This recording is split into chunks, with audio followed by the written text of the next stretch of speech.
ब्रह्मा गुरुर्विष्णु गुरुर्देवो महेश्वर गुरुर्साक्षात् परब्रह्म तस्मै श्री गुरवे नमः। गुरुर्ब्रह्मा गुरुर्विष्णु गुरुर्देवो महेश्वर गुरुर्साक्षात् परब्रह्म तस्मै श्री गुरवे नमः। गुरुर्ब्रह्मा गुरुर्विष्णु गुरुर्देवो महेश्वर गुरुर्साक्षात् परब्रह्म तस्मै श्री गुरवे नमः।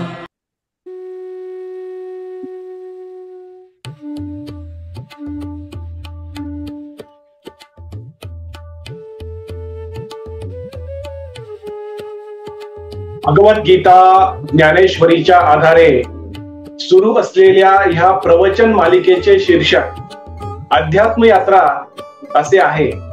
अध्यात्म यात्रेचे आजचे हे 156वे प्रवचन पुष्प आहे। ह्या अध्यात्म यात्रेत सहभागी झालेले माझे सर्व सहप्रवासी साधक बंधू भगिनी आपल्या प्रत्येकाच्या हृदयात सदैव उपस्थित व उपलब्ध असणाऱ्या भगवंतास गुरु तत्वास साष्टांग नमस्कार। ही प्रवचन मालिका भगवान श्रीकृष्ण प्रभू श्री राम संत ज्ञानेश्वर माऊली व सद्गुरु श्री ब्रह्मचैतन्य गोंदवलेकर महाराजांच्या कृपेने इच्छेने आधाराने आशीर्वादाने व फक्त त्या सर्वांच्या कर्तृत्वाने सुरू आहे। आपण आजपासून भगवद्गीता ज्ञानेश्वरीचा 18वा अध्याय मोक्ष संन्यास योग याचे अध्ययन रूपी श्रवण सुरू करत आहोत। कालच्या 155व्या प्रवचन पुष्पात आपण सर्वश्रेष्ठ दान कोणते असते, दानाचे महत्व काय आहे याचे विस्तृत श्रवण केले। आजच्या 156व्या प्रवचन पुष्पामध्ये आपण नेहमीप्रमाणे प्रत्येक अध्यायाच्या पहिल्या प्रवचन पुष्पात ज्याप्रमाणे आपण त्या अध्यायाचा सारांश समजून घेतो, त्या अध्यायामध्ये गुरु श्रीकृष्णांनी शिष्य अर्जुनाला कोणकोणते विषय समजून सांगितलेले आहेत ते संक्षिप्त स्वरूपामध्ये आपण समजून घेतो आणि त्यानंतरच्या प्रत्येक प्रवचन पुष्पामध्ये प्रत्येक विषय विस्तृतपणे त्याचे आपण श्रवण करतो। त्याचप्रमाणे आजच्या 156व्या प्रवचन पुष्पात आपण मोक्ष संन्यास योग या 18व्या अध्यायाचे सारांश संक्षिप्त रूपाने विषय समजून घेणार आहोत। दररोज प्रमाणे आजच्या प्रवचन पुष्पाच्या शेवटी गुरु श्रीकृष्ण शिष्य अर्जुनाला कोणता संदेश कोणता विवेक विचार समोर ठेवणार आहे हे देखील आपण ह्या प्रवचन पुष्पाच्या शेवटी समजून घेणार आहोत। कुरुक्षेत्राच्या अतिपवित्र आणि अमर युद्धभूमीवर गुरु श्रीकृष्ण व शिष्य अर्जुनाचा भगवान श्रीकृष्ण व भक्त अर्जुनाचा सुख संवाद, मधुर संवाद, अमर संवाद, अतिपवित्र संवाद सुरू आहे। गुरु श्रीकृष्ण शिष्य अर्जुनाला आतापर्यंत विविध विषयावर मार्गदर्शन करून त्याला अंतर्बाह्य स्थिर, शांत व प्रसन्न करण्याचा तळमळीने प्रयत्न करत आलेले आहेत।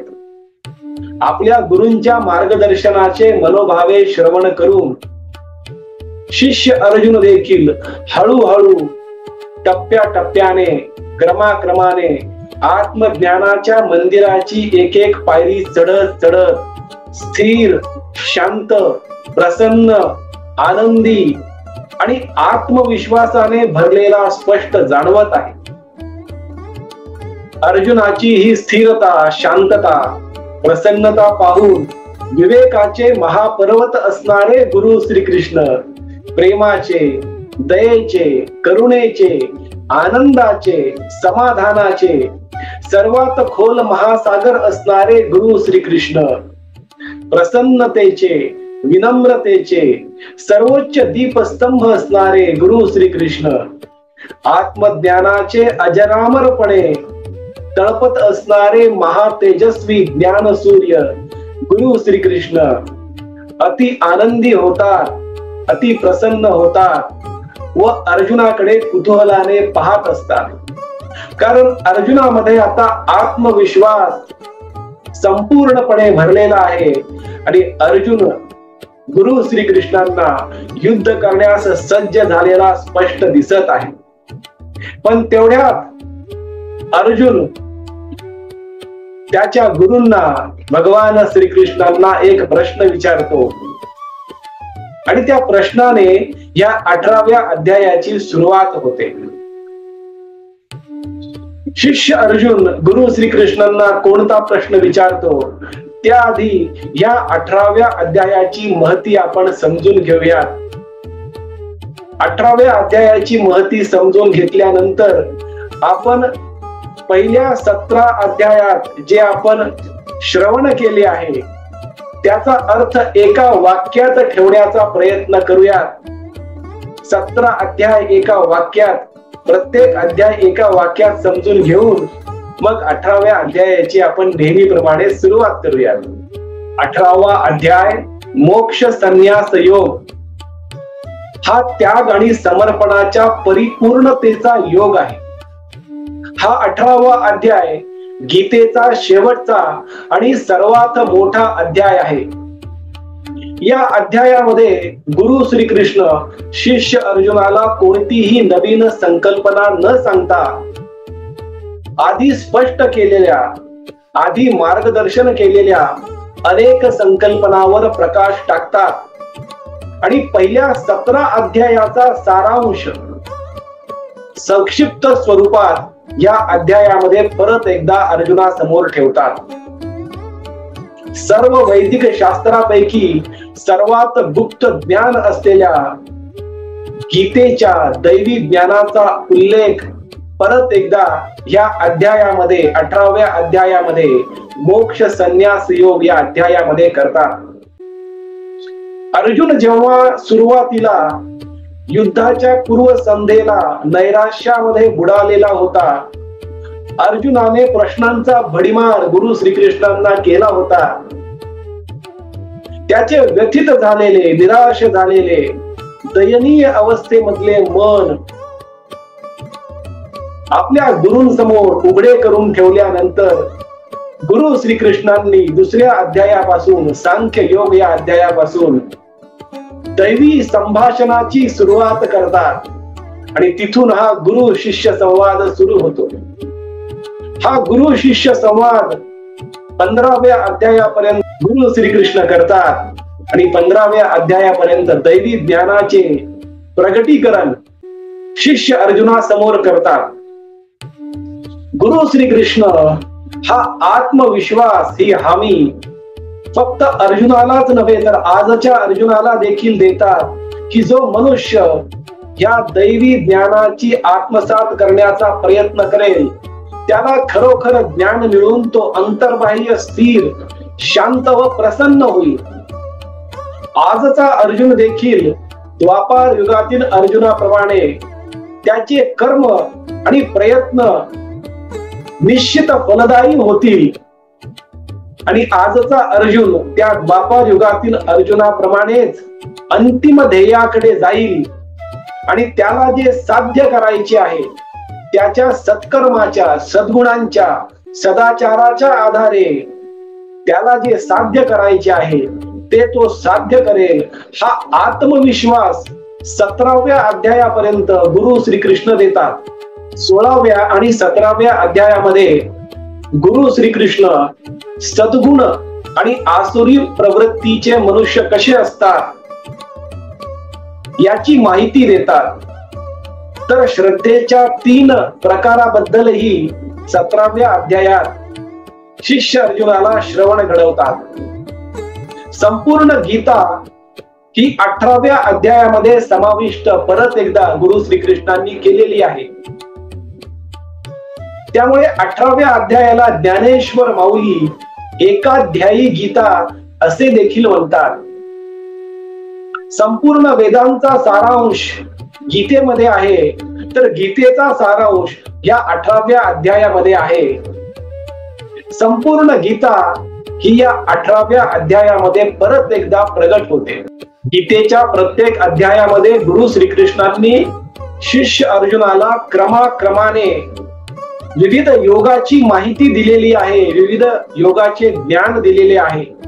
कर्मयोग, ज्ञान कर्म संन्यास योग, कर्म संन्यास योग, ज्ञान योग, भक्ती योग, क्षेत्र क्षेत्रज्ञ विभाग योग, श्रद्धात्रय विभाग योग, इथपर्यंत क्रमाक्रमाने विविध योगांची माहिती ज्ञान अर्जुनाला दिले आहे.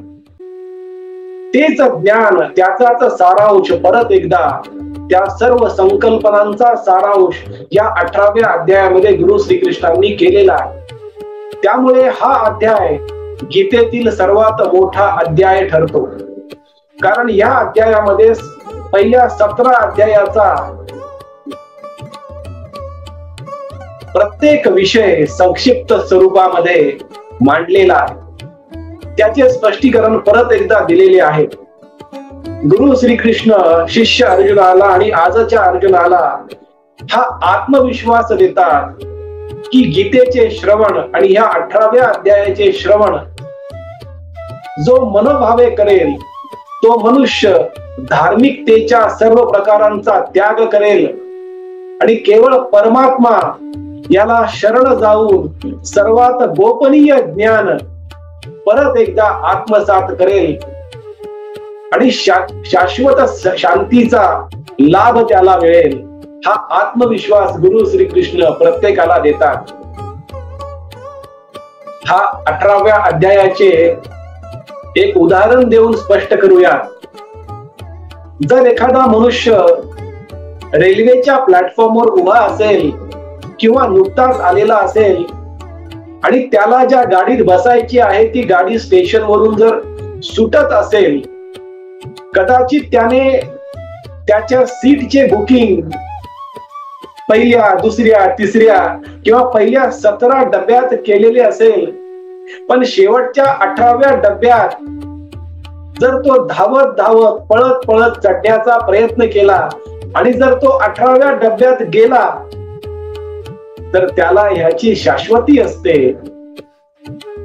की थोड्या वेळाने का होईना तो त्याच्या सीट पर्यंत, तो त्याच्या स्थानापर्यंत 18व्या डब्यामध्ये चढल्यामुळे तो नक्कीच पोहोचेल.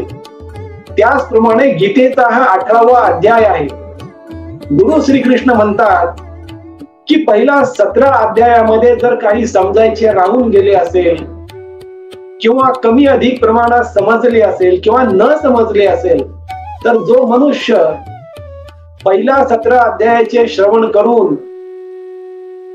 18व्या अध्यायाचे श्रवण करेल त्याला संपूर्ण गीता नक्कीच समजेल. त्यातील गोपनीय ज्ञान त्या व्यक्तीला समजेल असा आत्मविश्वास गुरु श्रीकृष्ण आजच्या अर्जुनाला देतात. या 18व्या अध्यायाची सुरुवात ज्या प्रश्नाने अर्जुनाने केलेली आहे त्या प्रश्नामध्ये 2 शब्द अर्जुनाने वापरलेले आहेत. पहिला शब्द म्हणजे संन्यास आणि दुसरा शब्द म्हणजे त्याग. शिष्य अर्जुन गुरु श्रीकृष्णांना हे विचारतो की हे गुरुराया, मला तुम्ही संन्यास आणि त्याग यातील फरक स्पष्ट करून सांगा. वर पाहिले असता संन्यास आणि त्याग या 2 शब्दांचा अर्थ एकसारखा जरी वाटत असेल तरी अर्जुनाने हा प्रश्न त्याच्या गुरूंना तात्विक दृष्ट्या ह्या 2 शब्दात काय फरक आहे असे विचारलेले आहे. संन्यास आणि त्याग याचा साधा अर्थ म्हणजे त्याग करणे हाच होतो, पण दोन्ही त्यागामध्ये तात्विक दृष्ट्या काय फरक आहे याचे स्पष्टीकरण, याची विनंती अर्जुनाने त्याच्या गुरूंना श्रीकृष्णांना केलेली आहे. संन्यास याचा अर्थ कर्मांचा त्याग, आणि साधा त्याग या शब्दाचा अर्थ कर्मातून मिळालेल्या फळाच्या इच्छेचा त्याग. असा तात्विक फरक ह्या दोन शब्दामध्ये आहे. जो मनुष्य संन्यासी असतो तो मनुष्य भिक्षू असतो. तो मनुष्य कौटुंबिक आणि सामाजिक जीवनाचा त्याग करून एकांतामध्ये राहतो, साधेपणाने राहतो आणि आध्यात्मिक शिस्त पाळतो. तर त्यागी मनुष्य समाजामध्ये राहून, कुटुंबामध्ये राहूनच प्रत्येक कर्म सत्कर्मात बदलतो. कर्मफळाची अपेक्षा करत नाही आणि स्वार्थी इच्छेशिवाय प्रत्येक कर्म करत करत कुटुंब आणि समाजामध्येच राहत असतो. हा झाला त्यागी मनुष्य. भगवान श्रीकृष्ण अर्जुनाला ह्या दोन्ही शब्दाचा तात्विक अर्थ, तात्विक फरक काय आहे हे विस्तृतपणे समजावून सांगतात. पण जे ज्ञानी लोक आहेत त्यांनाही भगवान श्रीकृष्ण सांगतात की प्रत्येक मनुष्याने कर्तव्य, यज्ञ, दान, तप इत्यादी विहित कर्मांचा त्याग कधीही करू नये, कारण हे सर्वात ज्ञानी आत्म्यांच्या शुद्धीकरणात देखील मदत करतात. त्यामुळे मनुष्याने कर्म करणे कधीही सोडू नये, तर स्वार्थी इच्छा सोडावी. हे या अध्यायामध्ये विस्तृतपणे कसे समजावून सांगणार आहेत, आपण त्याकडे लक्ष देऊयात. पण त्याआधी आपण पहिला 7व्या अध्यायाचे एका वाक्यात सारांश करण्याचा प्रयत्न करूया. भगवद्गीता ज्ञानेश्वरीचा पहिला अध्याय अर्जुन विषाद योग. यात कुरुक्षेत्राच्या रणांगणाचे वर्णन केलेले आहे व नैराश्यात बुडालेल्या अर्जुनाचे देखील वर्णन केलेले आहे. अध्याय दुसरा सांख्य योग. या अध्यायापासून गुरु शिष्य संवाद सुरू होतो. भगवान श्रीकृष्ण अर्जुनाला गुह्यतम ज्ञान देण्यास सुरुवात करतात आणि सुरुवातीला आत्म्याची संकल्पना, आत्म्याचे अमरत्व, स्थितप्रज्ञ पुरुषाची लक्षणे आणि समत्व बुद्धी म्हणजे काय हे समजावून सांगतात. तिसरा अध्याय कर्मयोग. या अध्यायात गुरु श्रीकृष्ण कर्माची महती, कर्माचे महत्व, मनुष्याला कर्म करावेच का लागते हे समजावून सांगतात. चौथा अध्याय ज्ञान कर्म संन्यास योग. या अध्यायात कर्म योग आणि ज्ञान योग याबद्दल ची माहिती गुरु श्रीकृष्ण शिष्य अर्जुनाला देतात. पाचवा अध्याय कर्म संन्यास योग. कर्म करताना कर्मफळाची अपेक्षा न ठेवता कर्म कसे करावे याचे दिव्य ज्ञान देतात. सहावा अध्याय आत्मसंयम योग. यात ध्यानाची महती, ध्यान योग म्हणजे काय, मनाची चंचलता आणि मनाची शांती याबद्दलची माहिती देतात. सातवा अध्याय ज्ञान विज्ञान योग. या अध्यायात गुरु श्रीकृष्ण शिष्य अर्जुनाला प्रकृती, त्रिगुण व माया याचे विवरण करून सांगतात. आठवा अध्याय अक्षर ब्रह्म योग. अक्षर म्हणजे अविनाशी, हा ब्रह्म कसा अविनाशी आहे, अध्यात्म म्हणजे काय आणि कर्म याचे विवरण परत एकदा समजावून सांगतात. नववा अध्याय राजविद्या राजगुह्य योग. या अध्यायात गुरु श्रीकृष्ण शिष्य अर्जुनाला परम गोपनीय ज्ञान त्यांच्या स्वतःबद्दल देतात. 10वा अध्याय विभूती योग. या अध्यायामध्ये गुरु श्रीकृष्ण शिष्य अर्जुनाला त्यांच्या अनंत विभूती, त्यांचे अनंत ऐश्वर्य या सृष्टीत कसे पसरलेले आहे याची माहिती देतात. 11वा अध्याय विश्वरूप दर्शन योग. या अध्यायात गुरु श्रीकृष्ण शिष्य अर्जुनाला त्यांच्या विश्वरूपाचे दर्शन घडवतात. 12वा अध्याय भक्ती योग. या अध्यायात भगवंताची प्रेममयी सेवा म्हणजेच भक्ती कशी करावी याची माहिती देतात. 13वा अध्याय क्षेत्रज्ञ विभाग योग. पंचमहाभूतात्मक शरीर, जीवात्मा, शरीराचे विकार याबद्दलचे ज्ञान व अज्ञान समजावून सांगतात. तर प्रकृती आणि पुरुष म्हणजे काय याचाही अर्थ समजावून सांगतात. 14वा अध्याय गुणत्रय विभाग योग. या त्रिगुणांची माहिती सत्व, रज, तम, सात्विक, राजसी आणि तामसी वृत्तीच्या लोकांची लक्षणे, त्यांची चिन्हे समजावून सांगतात. 15वा अध्याय पुरुषोत्तम योग.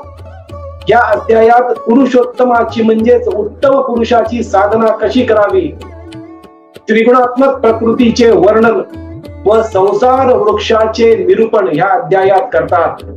16वा अध्याय दैवासुर संपद विभाग योग.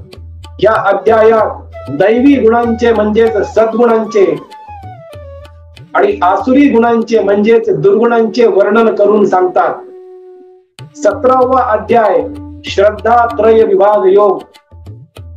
यात श्रद्धेचे 3 विभाग यज्ञ, तप आणि ज्ञान याची महती समजावून सांगतात. आणि आता आपण जो अध्याय श्रवण करत आहोत तो 18वा अध्याय मोक्ष संन्यास योग. या अध्यायात आधी 17 अध्यायात स्पष्ट केलेल्या संकल्पना, त्यातील तत्वे परत एकदा त्याचे स्पष्टीकरण ह्या अध्यायात देतात.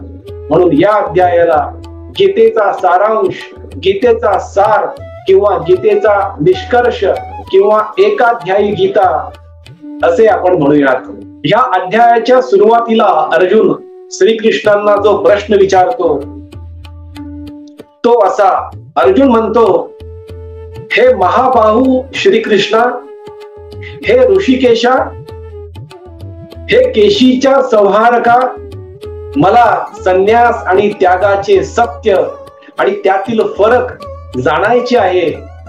ते तुम्ही मला समजावून सांगता का भगवंता? अशा प्रकारचा प्रश्न शिष्य अर्जुन श्रीकृष्णांना विचारतो.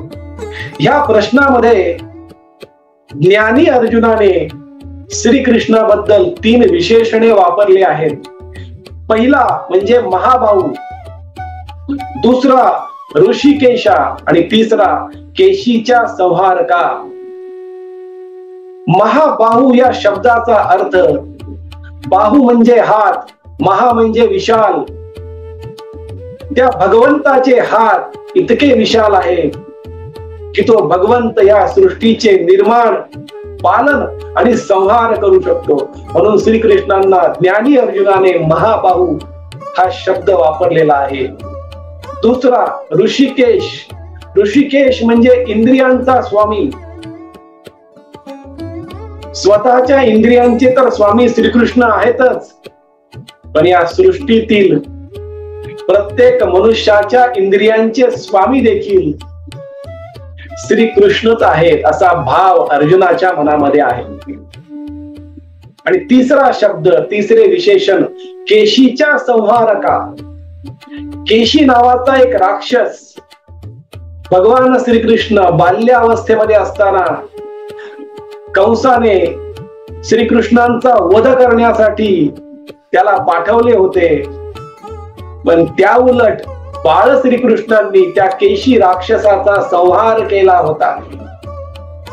केशी जेव्हा श्रीकृष्णांचा संहार करण्यासाठी, वध करण्यासाठी आला होता, तेव्हा त्याने घोड्याचे रूप धारण केले होते. आणि तो घोडा 10 दिशांकडून येत आहे की काय असा भास श्रीकृष्णांना होत होता. पण तरी देखील श्रीकृष्णांनी त्याचा वध केला होता. म्हणून केशीचा संहारका हा शब्द वापरलेला आहे. भगवद्गीतेमध्ये अनेक ठिकाणी इंद्रियांना घोडा असा हा शब्द वापरलेला दिसतो.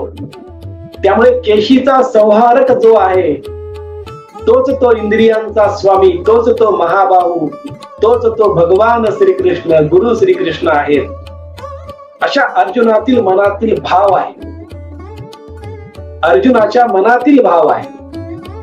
आणि असा हा भावपूर्ण अर्जुन, श्रद्धापूर्ण अर्जुन भक्तिपूर्ण अर्जुन पण ज्ञानी अर्जुन भगवान श्रीकृष्णांना संन्यास आणि त्याग ह्या दोन शब्दातील अर्थ समजावून सांगा अशी विनंती करतो. हा ज्ञानी अर्जुन, जागृत अर्जुन चेतनेच्या सर्वोच्च अवस्थेमध्ये जाऊन हा प्रश्न विचारतो. जो शिष्य त्यांच्या गुरुच्या सानिध्यात प्रत्येक क्षणी राहतो, तो शिष्य देखील ते गुरु स्वतःसारखे करून टाकतात. त्याचे मूर्तिमंत उदाहरण म्हणजे हा शिष्य अर्जुन, ज्ञानी अर्जुन, जागृत अर्जुन आहे. पण जो शिष्य त्यांच्या गुरुच्या सानिध्यात राहत नाही, राहण्याची इच्छा नसते, तो अज्ञानीच राहतो आणि तो चेतनेच्या सर्वात खालच्या स्तरावर जीवन जगतो, शारीरिक स्तरावर जीवन जगतो. त्याचे इंद्रिये त्याच्या मनाला डळमळीत करतात. तो असतो अज्ञानी. पण अर्जुन हा ज्ञानी, जागृत आहे, ज्याचे त्याच्या मनावर संपूर्णपणे नियंत्रण आहे, असा हा अर्जुन आहे. आणि तो त्याच्या गुरूंच्या म्हणजे ऋषिकेशांच्या, इंद्रियांच्या स्वामीच्या, महाबाहू विशाल बाहू असणाऱ्या केशीच्या संहारकाला, केशीचा संहारक असलेल्या भगवान श्रीकृष्णांच्या सानिध्यात आहे. ह्या अध्यायात गुरु श्रीकृष्ण शिष्य अर्जुनाने जो प्रश्न विचारला आहे, त्या प्रश्नाच्या आधारे जे विषय समजून सांगणार आहे ते आपण आता संक्षिप्त स्वरूपामध्ये समजून घेऊया. गुरु श्रीकृष्ण शिष्य अर्जुनाला या अध्यायामध्ये संन्यास, त्याग याचा तात्विक फरक कोणता आहे हे समजावून सांगणार आहेत. सत्कर्मे करताना फळाचा त्याग का करावा हे देखील परत एकदा समजून सांगणार आहेत. त्यागाचे प्रकार किती आहेत, तामसी, राजसी आणि सात्विक कर्म म्हणजे काय आहे, आणि अशा कर्मांचे फळ कोणते प्राप्त होते, कर्माचे फळ मिळणे वा न मिळणे हे कोणाच्या हातामध्ये आहे, याचेही स्पष्टीकरण गुरु श्रीकृष्ण शिष्य अर्जुनाला या अध्यायात घडवणार आहे. कोणतेही कार्य, कोणतेही कर्म सिद्ध होण्यासाठी कोणती 5 कारणे कारणीभूत असतात हे देखील या अध्यायात गुरु श्रीकृष्ण शिष्य अर्जुनाला समजून सांगणार आहे. स्वतःलाच करता का मानू नये, ते का अयोग्य आहे, कर्तेपणा नसणाऱ्याला पुण्य लागते आणि कर्तेपणा स्वतःकडे घेणाऱ्याला पाप का लागते, हे देखील या अध्यायामध्ये गुरु श्रीकृष्ण शिष्य अर्जुनाला समजून सांगणार आहेत. कर्माचे प्रेरक कोण, कर्म संग्रह का करावा किंवा का करू नये, तात्विक, राजसी, सात्विक आणि तामसी ज्ञान म्हणजे काय, कर्म आणि सुख याचा एकमेकाशी काय संबंध आहे, चातुर्वर्णांची गुणांनुसार कशा प्रकारे कर्मे केली जातात, ब्राह्मण, क्षत्रिय, वैश्य आणि शूद्र यांची स्वभावामुळे त्यांच्या गुणांच्या आधारे वेगवेगळी कर्मे कशी असतात आणि प्रत्येक कर्माचे महत्व तेवढेच कसे आहे, हेही या अध्यायामध्ये समजून सांगणार आहे. वर्णाश्रमानुसार कर्माचे महत्व, प्रत्येक कर्माचे महत्व तेवढेच कसे आहे, मनुष्याला नैष्कर्म्य सिद्धी कशी प्राप्त होऊ शकते, अर्जुनाला त्याची प्रकृती युद्ध करायला लावी असे श्रीकृष्णांनी का म्हटलेले आहे, श्रीकृष्णांनी अर्जुनाला दिलेले कोणते आश्वासन आहे, हे देखील या अध्यायात आपण श्रवण करणार आहोत. साधना आणि फळ वर्णाश्रमानुसार कसे प्राप्त होते, कर्माचे फळ कसे प्राप्त होते, हे देखील या अध्यायात गुरु श्रीकृष्ण शिष्य अर्जुनाला समजावून सांगणार आहेत. आजच्या अर्जुनाला, आजच्या सामान्य माणसाला आजच्या ह्या प्रवचन पुष्पातून गुरु श्रीकृष्ण या सारांश स्वरूपामधून हे आपल्याला समजावून सांगत आहेत की प्रत्येक मनुष्याने भक्तीसह निष्काम कर्माची साधना करणे म्हणजेच त्याग आहे आणि हाच खरा संन्यास आहे याचे विस्तृत वर्णन ह्या अध्यायामधील पुढील 23 ते 24 प्रवचन पुष्पातून आपण समजून घेणार आहोत. आपण भगवद्गीता ज्ञानेश्वरीचा 18वा अध्याय मोक्ष संन्यास योग याचे अध्ययन रूपी श्रवण करत आहोत. उद्याच्या 157व्या प्रवचन पुष्पात आपण संन्यास व त्याग यातील तात्विक फरक समजून घेण्याची सुरुवात करणार आहोत. आपण सर्वांनी परत एकदा आज वाणी सेवा करण्याची संधी व सौभाग्य दिले त्याबद्दल आपला आजन्म ऋणी व कृतज्ञ राहील. आजची झालेली वाणी सेवा भगवान श्रीकृष्ण, प्रभू श्री राम व संत ज्ञानेश्वर माऊलींच्या चरणी, सद्गुरु श्री ब्रह्मचैतन्य गोंदवलेकर महाराजांच्या पवित्र पादुकावर व आई वडिलांच्या चरण कमलावर मनोभावे अर्पण करूया. हरे राम राम राम हरे हरे, हरे कृष्ण कृष्ण कृष्ण हरे हरे, हरे राम राम राम हरे हरे, हरे कृष्ण कृष्ण कृष्ण हरे हरे. सद्गुरुनाथ महाराज की जय.